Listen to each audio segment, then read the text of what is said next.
My name is Jasper Metcalf, and welcome to my Applied Management Practice presentation. The graduate market is a highly competitive job market. It has recently become more competitive due to the shown rise in applicants, with an increase of 41%, and the decrease in job listings, which were only at 78% of what they were in 2020. When looking at the requirements of the graduate market, consider the following attributes on the slide, which consist of self-management, communication, the ability to work in a team, numerical competency, as many others which are listed. To shift the focus to the marketing graduate job requirements, they consist of the prior mentioned requirements, with additions of qualifications in marketing as well as experience in the sector. The applicant must have knowledge of database software as well as SEO experience. Being fluent in another language is a trait that is very desirable but not necessary. The table seen on this slide gives skills and attributes that the ideal candidate would possess to have success in the graduate job market, no matter the specific sector they wish to enter. Moving on, I carried out self-assessments to help point out any strengths or weaknesses I possess. In the top left, there is a summary from a self-assessment that colour codes my attributes in terms of strength, red being the weakest and green being the strongest. The Myers-Briggs test shows that I am an ESTJ type. I also carried out the Belbin Team Roles Assessment as well as the Johari Window exercise. I also underwent the Big 5 personality test that measures building blocks of personality. The next assessment was learning styles. Overall, I am able to learn each stage of the learning cycle. There are no standout weaknesses.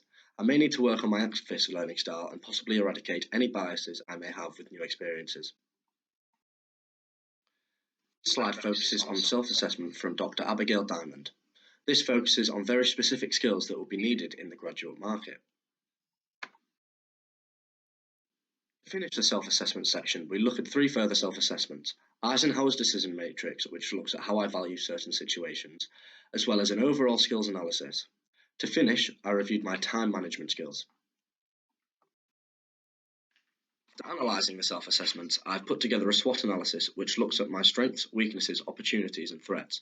It is clear to see that teamwork is a big weakness of mine, but leadership is a huge strength of mine, which gives justification for the placement of the two in the SWOT analysis. The gap analysis looks at comparing my SWOT to the ideal candidate. This helps to illustrate the gap between my current state and the desired state.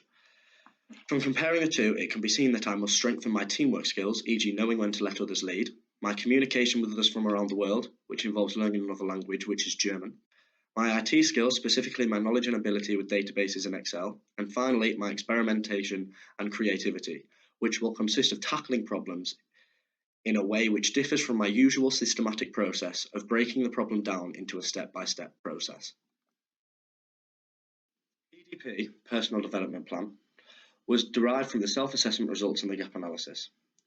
This will look at each objective in detail and have specific criteria that will be used to measure my success and completion of the objectives.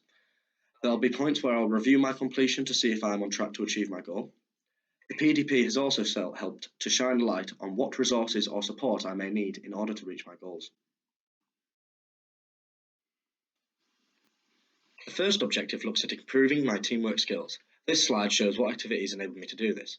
Both of these activities were team tasks at the part of other modules of the course. They involved me and my team coming together and combining our knowledge and ideas to produce an end product, one being a business simulation, the other being a slideshow. These activities helped me to trust my team members to do their designated roles for the benefit of the group. I also learned that I can take a step back and let someone else lead when needed. In the future, I can now be a more diverse team member. This further strengthened my communication skills as well as my trust in my teammates to perform well during the simulation. Furthermore, we had to experiment with different car models to see how they would cope in the market. This helped improve my experimentation and creativity skills.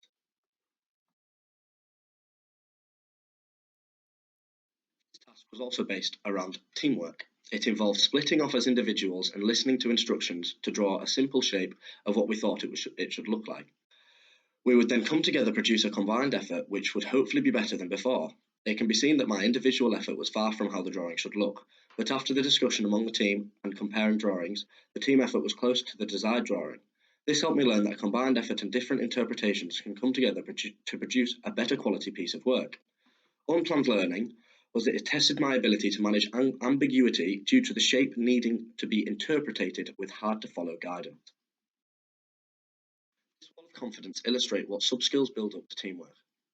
The colour coding shows my strong subskills, which is green, subskills that need slight improvement, which is amber, and finally subskills that are weaknesses of mine, which is red. The self-assessments pointed out are that I am a leader, so I'm good at delegating tasks, but a weakness is that I cannot take a step back. I also found I lack emotional awareness, as well as tolerance towards my team members, which can be seen in the self-assessments by Dr. Abigail Diamond on slide 6. My strengths have also been seen through the whole self-assessment process, especially organisation, which proved to be a strength in both my self-scored RAG summary and the Johari window exercise on slide 4. The second objective is based around improving my communications with others from around the world, which I decided should be to learn another language, German. I used a site which provided translated words and phrases that would act as a stepping stone to reaching my end goal of being fluent. These words would help me get by when I moved to Germany after university. I also stumbled across sites that explained about German culture. This has helped me to improve my knowledge of different cultures from around the world and how they differ to the UK. This is specifically about improving my knowledge of Excel and Access, a database software. I decided to solely focus on Excel to start with. A module on my course involved heavy use of Excel, which consisted of advanced formulas I had not seen before. The use of these formulas broadened my knowledge of how much you can actually do through Excel and through the use of formulas. This has helped to make certain calculations quicker and easier, which I can make use of in the future.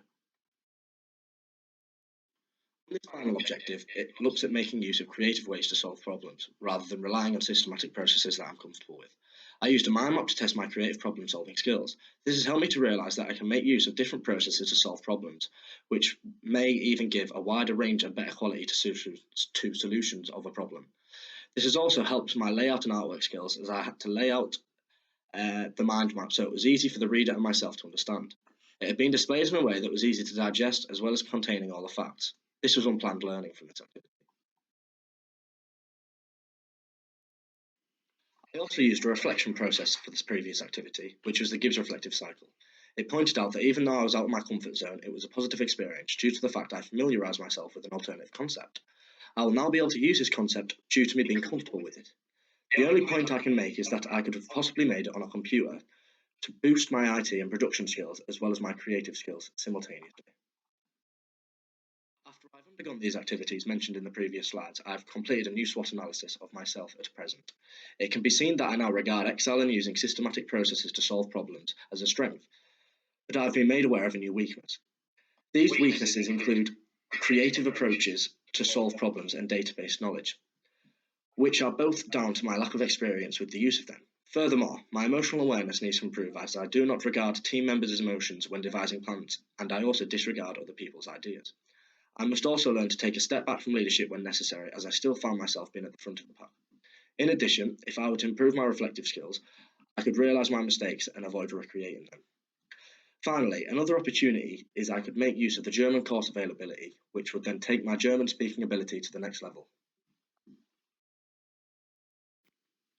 This slide takes my SWOT into consideration to produce a revised gap analysis. It is based around the same objectives as before, but just different aspects which need to improve. With teamwork, I must learn to take a step back and have trust in my team members. This will allow for two-way communication to occur if I'm not a leader. I'm attempting to reach the goal of teamwork being an all-round strength of mine, which means I must perform well at every aspect. In addition to this, I wish to be fluent in German. It will be a lengthy objective of taking up a whole new language. This will be achieved through use of the opportunity which was stated in my SWOT, which is the availability of German courses. Furthermore, my IT skills objective has become more specific to improving my knowledge of database software, specifically Microsoft Access. I have no previous experience with this software, so I'll need to get to grips with the program from scratch and then progressively become more comfortable with it through the use of online courses. My final objective is still based around improving my experimentation and creativity through the use of creative ways to solve problems. I must familiarise myself with different approaches and become more comfortable using them, so I can eventually decipher whether to use a systematic approach or a creative approach. On this final slide is a revised PDP, which will look at exactly how I plan to achieve my new objectives. For teamwork to become an all-round strength, I must improve my emotional awareness. This means ensuring everyone is happy with every decision made when in a team working environment. I will need my team members to pull me up when I'm racing ahead without consultation. I will kindly ask each member to fill out a peer review rating my skills out of 10. If I score above 7, then I will have reached my criteria. I will learn German in order to give me the ability to converse freely when I move over there after university. I must build upon what I already know to the point where I can form sentences and hold a conversation. This will be done through the prior mentioned German courses that are available. If I can ask and answer the questions by the 30th of October that I mentioned on this slide, then I will have reached my goal. Moving on to the next objective. By gaining experience with Microsoft Access, I can then mention it on my CV. It will give me added competitive edge over other potential applicants when applying for graduate roles. I will take on courses that deal specifically with Microsoft Access use for beginners and then progress through the difficulty stages. My final objective specifically looks at becoming comfortable with using creative problem-solving methods, as I am already comfortable using systematic approaches. I must become more of a plant style, which is based from Belbin's team roles, which is to do with being imaginative and creative rather than systematic. To complete this objective, I should be able to balance both roles, which are the plant and implementer roles, in order to decide the best way to use my creative side and my systematic side.